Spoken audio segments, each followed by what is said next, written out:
नमस्ते सबैजनालाई, प्रशान्त कुक्समा यहाँहरूलाई फेरि पनि स्वागत छ। आज मैले यहाँहरूको लागि मिठो अनि जुसी चिकन मोमोको रेसिपी लिएर आएको छु। सुरु गरौँ है त। सुरुमा म बनाउँदैछु मोमोको झोल। त्यसको लागि एउटा प्यान लिनुहोला अनि आवश्यकता अनुसार भटमास राख्नुहोला। मैले लगभग 5 जनालाई पुग्ने गरी झोल बनाउँदैछु। यहाँहरूले त्यही अनुसार थोरै या धेरै मात्रामा सामान लिन सक्नुहुन्छ। त्यसपछि मैले राखेँ थोरै बदाम। अब हामी लो हिटमा यसलाई मजाले भुट्छौं। राम्रोसँग भुटिएपछि म यसमा राख्दैछु थोरै तिल। यसलाई पनि हामी 3 देखि 4 मिनेट जस्तो भुट्छौं र यो सबैलाई सेलाउन साइडमा राखिदिन्छौं। त्यही प्यानमा थोरै तेल राखेर 3-4 कली लसुन राख्दिनुहोला अनि एउटा मिडियम साइजको प्याजलाई स्लाइस गरेर त्यसैमा राख्नुहोला। यसलाई 4 देखि 5 मिनेट जस्तो चलाउँदै पकाउनुस् अनि साइडमा राख्दिनुस्। यहाँहरूलाई पिरो मन पर्छ भने सुकेको खुर्सानी पनि राख्न सक्नुहुन्छ। अब अघि भुटेर राखेको भटमास, बदाम र तिललाई ब्लेन्डरमा राख्नुहोला र मजाले मसिनो हुने गरी पिस्नुहोला। यदि हजुरहरूलाई यस्तै सिम्पल रेसिपिजहरू हेर्न मन लाग्छ भने कृपया मेरो च्यानललाई सब्स्क्राइब गर्नुहोला र यो भिडियोलाई पनि लाइक, कमेन्ट र सब्स्क्राइब गरेर मेरो च्यानललाई माया गरिदिनुहोला। मसिनो भएपछि त्यसमा भुटेको प्याज र लसुन अनि थोरै पानी राखेर फेरि ब्लेन्ड गर्नुहोला। यो बाक्लो पेस्ट बन्छ र यसमा हामी पछि आवश्यकता अनुसार पानी राखेर सर्भ गर्न सक्छौं। मैले यो पेस्टलाई एउटा सफा भाँडामा राख्दैछु र आवश्यकता अनुसार थोरै पानी राखेँ। यसलाई हल्का हातले चलाइदिनुहोला र कन्सिस्टेन्सी ठिक छैन भने यहाँहरूले यो पोइन्टमा पानी पनि एड गर्न सक्नुहुन्छ। अब मैले यसमा राखेँ स्वाद अनुसार नुन, कागतीको रस। यहाँहरूले लप्सीको धुलो राख्नुभयो भने स्वाद अझ मिठो हुन्छ। थोरै धुलो खुर्सानी राख्दैछु अनि मसिनो गरी काटेको धनिया एड गरेर राम्ररी चलाइदिनुहोला। हेर्नुहोस् त, मोमो पसलहरूमा पाइने जस्तै मिठो अनि स्वादिलो झोल कति सजिलै रेडी भयो। अब यसमा थोरै आइस राखेर मैले यसलाई चिसो हुनको लागि फ्रिजमा राख्दैछु। त्यतिन्जेलमा हामी बनाऊ गोल भेडाको बाक्लो अचार। एउटा मिडियम साइजको प्याज लिनुहोला र त्यसलाई रफली डाइस गरिदिनुहोला। अनि यहाँहरूले मेरो भिडियो कहाँबाट हेर्दै हुनुहुन्छ कृपया कमेन्टमा लेखिदिनुहोला। त्यसैगरी म 12-13 कली लसुन लिँदैछु, त्यसलाई पनि स्लाइस गरिदिनुहोला। 4-5 वटा गोलभेडा लिएर त्यसलाई पनि भिडियोमा देखाए जसरी डाइस गरिदिनुहोला। यसरी सिम्पल अचार बनाएर खानुभयो भने यहाँहरूले फेरि फेरि बनाउनु नै पक्का छ। एउटा प्यानमा थोरै तेल राख्नुहोला र त्यसमा अघि काटेको लसुनलाई पनि एड गरिदिनुहोला। यसलाई हल्का रातो हुने गरी भुट्नुस् र अघि स्लाइस गरेर काटेको प्याजलाई पनि एड गरिदिनुहोला।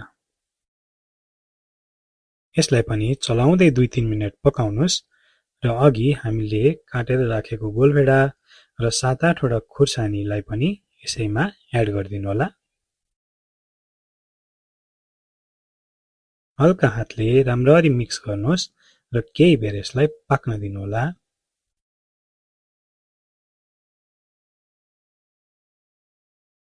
अब म राख्दैछु थोरै बेसार, स्वाद अनुसार नुन, थोरै रातो धुलो खुर्सानी र थोरै जिरा धनियाको धुलो। यसलाई राम्ररी चलाइदिनुहोला र याद गर्न पर्ने भनेको हाम्रो हिट लो टु मिडियम हुनुपर्छ। यसरी पकाउँदा यहाँहरूले पानी राखिराख्न पर्दैन र टेस्ट अझ धेरै मिठो भएर आउँछ। यसलाई छोपेर 15 देखि 20 मिनेटसम्म पाक्न छोडिदिन्छौं र चिसो हुन साइड लगाइदिन्छौं। यो सबै पाकेपछि मैले थोरै टिमुरको धुलो र धनिया राख्दैछु। अब हामी यसलाई ब्लेन्डरमा राखिदिन्छौं। हाम्रोतिर पाइने गोलभेडा अमिलो नहुने हुँदा म थोरै कागतीको रस पनि एड गर्दैछु। साँच्ची मेरो नेपाली खाना सेटको रेसिपी हेर्नुभयो? यदि छैन भने म यहाँ लिंक गरिदिन्छु, कृपया त्यो भिडियो पनि हेरिदिनु होला। अब यसलाई मज्जाले ब्लेन्ड गरिदिनु होला अनि यहाँहरूले कस्तो अचारसँग मोमो रुचाउनुहुन्छ कृपया कमेन्टमा लेखिदिनु होला। ल हेर्नुस् त, हाम्रो अचार पनि रेडी भयो। यसलाई एउटा सफा भाँडामा निकालौं है त। अनि हामी बनाउँछौं हाम्रो चिकन मोमोको किमा। किमाको लागि म लिँदैछु 2टा ठूलो साइजको प्याज। यसलाई मैले रफली डाइस गर्दैछु। हेर्नुस् त, यहाँहरूले यतिको गरेर काट्न सक्नुहुन्छ। त्यसपछि म लिँदैछु आधा जस्तो बन्दा। यसको कोरलाई भने हामी निकालेर फालिदिन्छौं र प्याज जस्तै यसलाई पनि रफली डाइस गरेर साइडमा राखिदिन्छौं। अब म काटेको बन्दालाई फुड प्रोसेसरमा राख्दैछु।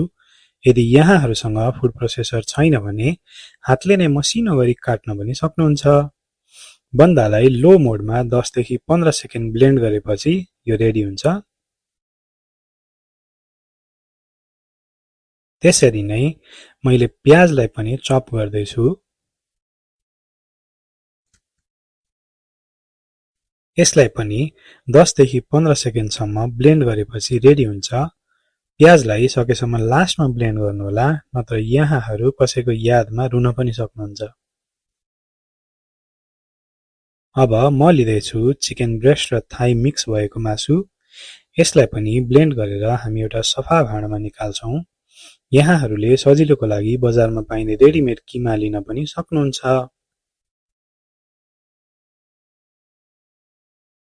मलाई हरियो प्याज राखेको किमा मन पर्ने हुँदा थोरै हरियो प्याज पनि मसिनो गरी काट्दैछु।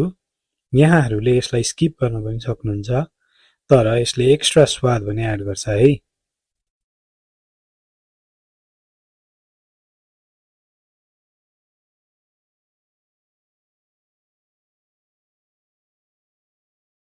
अब अघिको किमा निकालेको बाउलमा हरियो प्याज राख्दैछु। त्यसैगरी म थोरै धनिया पनि काट्दैछु। धनियाको स्वाद मन नपराउने त सायद कमै हुनुहुन्छ, हैन र?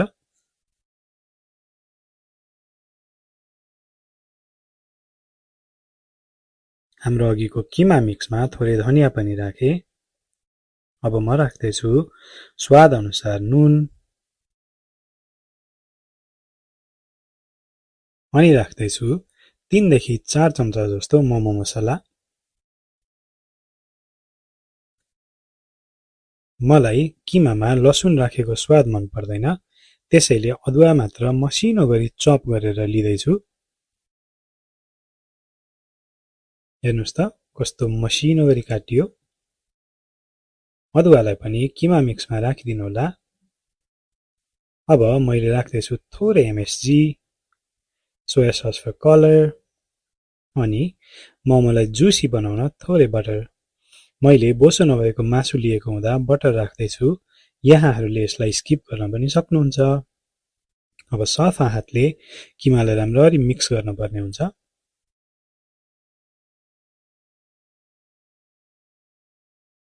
हेर्नुस् त हाम्रो किमा कस्तो राम्रो भयो। ल अब मोमो बनाऊँ है त। मलाई राम्रो बुट्टा भरेर बनाउन त आउँदैन, तर हेर्दा राम्रो देखिने बनाउन चाहिँ सक्छु।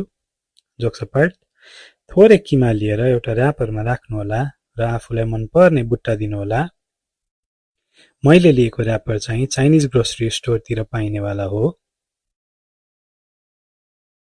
मैले आजसम्म गोलो मोमो चाहिँ बनाएको छैन र यो लाम्चो सेपको मोमो चाहिँ केही हदसम्म बनाउँछु। हेर्नुस् त मेरो र्यापिङ स्किललाई यहाँहरूले कति रेट गर्नुहुन्छ कृपया भनिदिनुस् है त।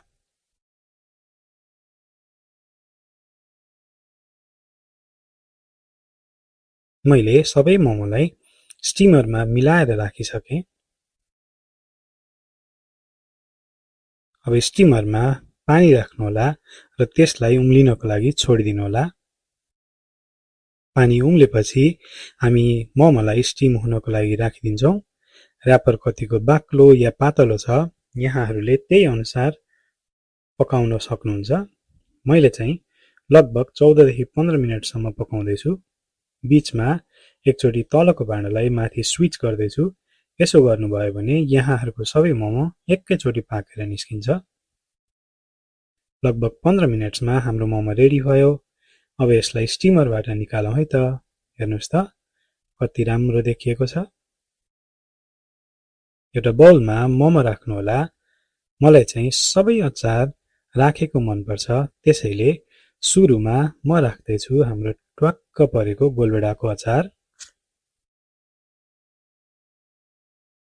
त्यसैगरी थोरै झोल पनि राख्दै छु। अनि राखे मेरो होममेड चिली ओइल। यहाँहरूले पनि यसैगरी घरमै मोमो बनाएर आफ्नो फ्रेन्ड्स एन्ड फ्यामिलीसँग इन्जोय गर्नुहोला।